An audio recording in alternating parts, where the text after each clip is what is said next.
So we'll continue today to talk about cars. We can ask my boss, Mary Patno, when I went to get a car loan, why they wouldn't give me a car loan. I was making good money here in Albany and I couldn't get a new car. But Holly got a new car, didn't you, Holly? Oh, you had that little white Cavalier. Mary Alice had one. Mary had one. Everybody had these cute little Cavaliers. Here I'm driving back and forth from Amsterdam to Albany, and I couldn't get a new car. Okay? Even when my grandmother was going to co-sign. And I was actually in Mary's wedding. And I called her recently, told her I was homeless, and you know what she told me? She told me how wealthy she was these days. Yes, how wealthy. Because they went down there and they caused trouble at CPI, didn't you, Holly? You came down with Shay and you caused trouble. Okay, you've caused trouble everywhere. And then you got home and you got yourself a brand new car and then berated me and lectured me about being self-righteous because I wasn't complimentary enough.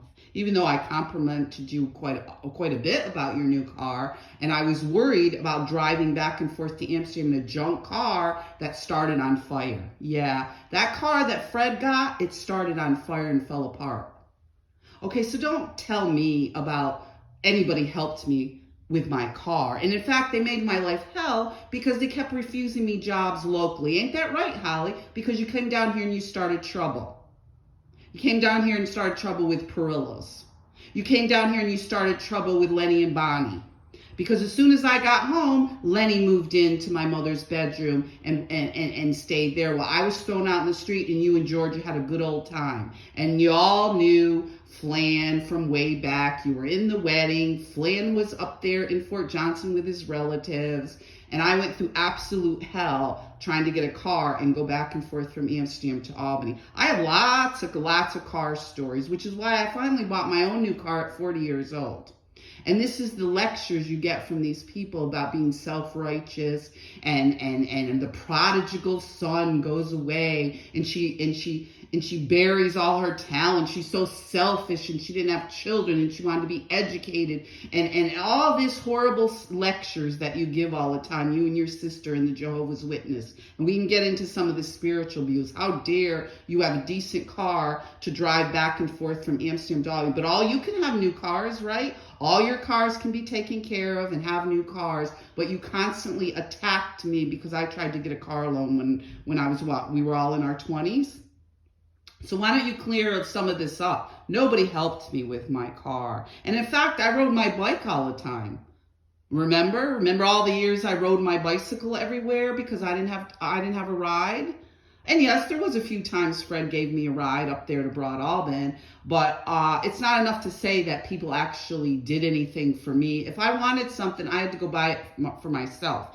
And then you would destroy everything. Remember all the clothes of mine you destroyed? All the stuff you destroyed of mine because it was fun and games, wasn't it, Holly? And it's still fun and games to destroy my assets and then go around telling everybody how self-righteous I am and what a horrible person I am and how I don't deserve what was rightfully mine, how I'm mentally ill and I'm crazy because your family was doing stuff, Holly. Your family was doing this stuff and you need to own it and you need to stop stirring up all this trouble with all these people, just like when you told me when my mother was taking the girls to Bud. Well, Bud is their grandfather. Well, you know what? I should have saw Annie and Abby too. I should be able to see these children without you talking filth behind my back. Filth to my half-brothers. Filth to these people. Filth to Cheryl Sparks when I called her and she threatened me. Filth to all these people you continue, and then you bring up all this religious stuff. You bring up all this stuff with other people,